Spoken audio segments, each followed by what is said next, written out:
What started as a routine second quarter scramble for a rebound quickly devolved into a full blown altercation that cost three players their night and left both teams and the league with some explaining to do. Under the basket, Rebecca Allen and Bria Hartley tangled fighting for position. Hartley's shove sent Allen to the floor and provoked a reaction that escalated when skyguard Ariel Atkins charged in to defend Allen. All three were ejected, the kind of outcome that turns a midweek game between two struggling teams into national tabloid fodder and forces coaches to address more than X's and O's. The raw sequence is important. Hartley's physical play, throwing Allen down, was the flashpoint, but multiple reporters and the Sky coach, Tyler Marsh, point to earlier contact, an elbow to Allen's face that went uncalled, as the underlying irritant. That matters because it reframes the melee not as an isolated overreaction, but as the culmination of a game in which tensions simmered after what players and staff perceived to be inconsistent officiating. When players feel the refs are missing things that hurt them, retaliation becomes much more likely. Atkins' entrance into the fracas, while understandable from a teammate protection angle, crossed the line from bench chatter to ejection-worthy escalation. From a basketball standpoint, the fight won't change much in the standings. Connecticut improved to 6-26 and Chicago fell to 8-24, both well off the playoff pace. But from a team culture and PR perspective, these incidents carry outsized consequences. For the Sun, a 5-game losing skid ended with a win, but also with headlines about a teammate fighting on the floor. For the Sky, another loss is now compounded by the absence of a guard who will be suspended or fined, and the potential ripple effects on morale and rotations. Arizona Reese's social media support for Atkins will fuel narratives about solidarity and may sharpen public debate depending on how the league disciplines the players involved. The WNBA's response will be watched closely. Ejections are immediate and usually followed by fines and sometimes suspensions after review. The league has moved decisively in past incidents to uphold sportsmanship and player safety standards. Given the visible nature of the shove and subsequent shove by Atkins, modest fines are likely and suspensions possible, particularly if replay shows punches or deliberate dangerous action. The WNBA also needs to communicate clearly about its judgment to avoid perceptions of inconsistency. Fans and critics alike will compare the league's handling of this melee with how similar on-court incidents are disciplined in the NBA or past WNBA cases. There's also an officiating angle that can't be ignored. Coach Marsh's comment about an earlier uncalled elbow is telling. If legitimate contact went unnoticed and contributed to escalating tempers, the league needs to consider whether officials missed a teachable moment or whether clearer protocols, such as quicker whistle responses to perceived hits to the head, are necessary. Officiating crews are small and human, but league processes for post-game review, public explanation, and even targeted retraining for crews assigned to volatile matchups could reduce recurrence. Team dynamics are immediately impacted.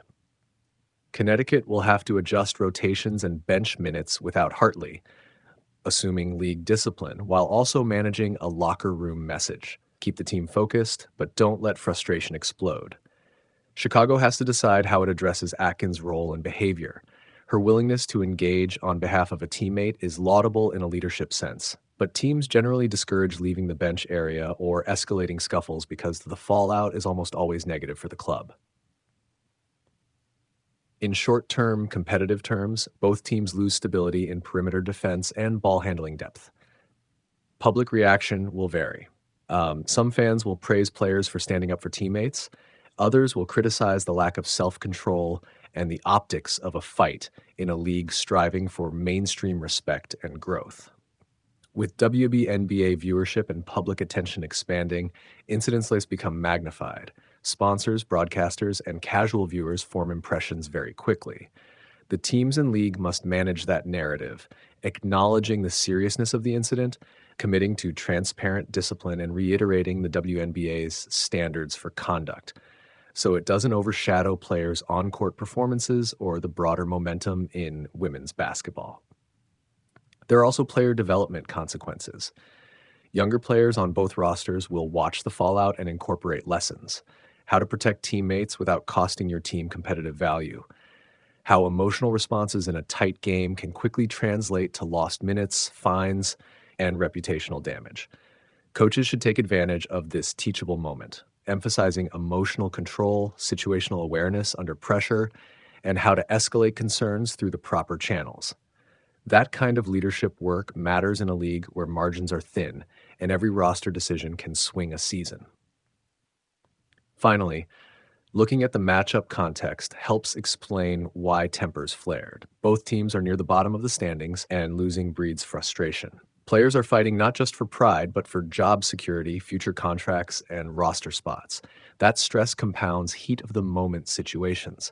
The league should understand that context while still enforcing conduct rules strictly. Job stress is not an excuse for on-court violence. In the days ahead, expect the WNBA to review game tape and issue fines and/or suspensions, and for both Sun and Sky to publicly reiterate standards while privately sorting out lineup and chemistry implications. The immediate impact is practical, missing players and altered rotations, but the longer-term story is about image and governance. How the WNBA disciplines, explains, and prevents these flare-ups will shape public perception and set a precedent for how intense emotional play is managed as the league continues its growth. Tempers flared and the game went off the rails in Connecticut on Wednesday night, as a second-quarter scuffle between the Connecticut Sun and Chicago Sky ended with 3 players ejected, and a game that felt more like a brawl than a ball game. What started as a routine fight for a rebound quickly escalated. Rebecca Allen and Bria Hartley tangled under the basket, neither securing the board, but the physicality didn't stop there. Hartley slammed Allen to the floor as play moved the other way. Allen tried to grab Hartley's jersey in response, and the two stood chest to chest as teammates and coaches rushed in. That's when Sky guard Ariel Atkins sprinted into the fracas and shoved Hartley, turning a heated exchange into a chaotic melee. The officials reviewed the situation and ejected Allen, Hartley, and Atkins. It was unfortunate, Sky coach Tyler Marsh said after the game. He suggested the blow-up had been building and pointed to a missed call earlier in the sequence that left emotions boiling over. Things like that have a tendency to happen when there's not a control put on the game prior to it. There's usually an incident that goes overlooked that leads to something like that. The fallout was immediate.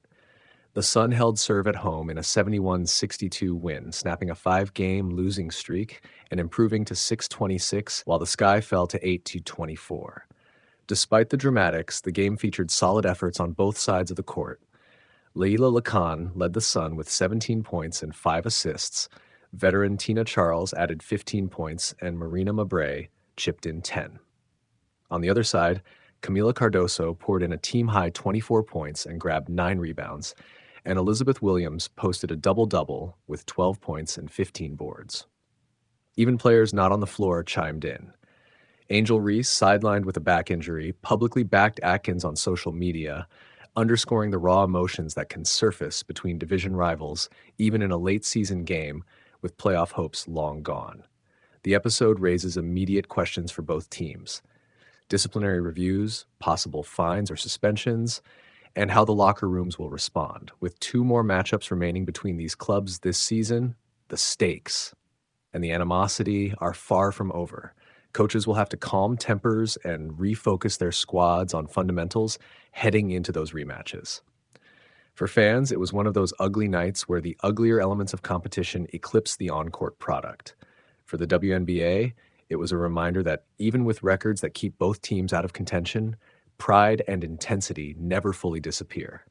The rematches will be must-watch, if only to see whether cooler heads prevail, or if Wednesday's incident proves to be the opening chapter of a much nastier rivalry.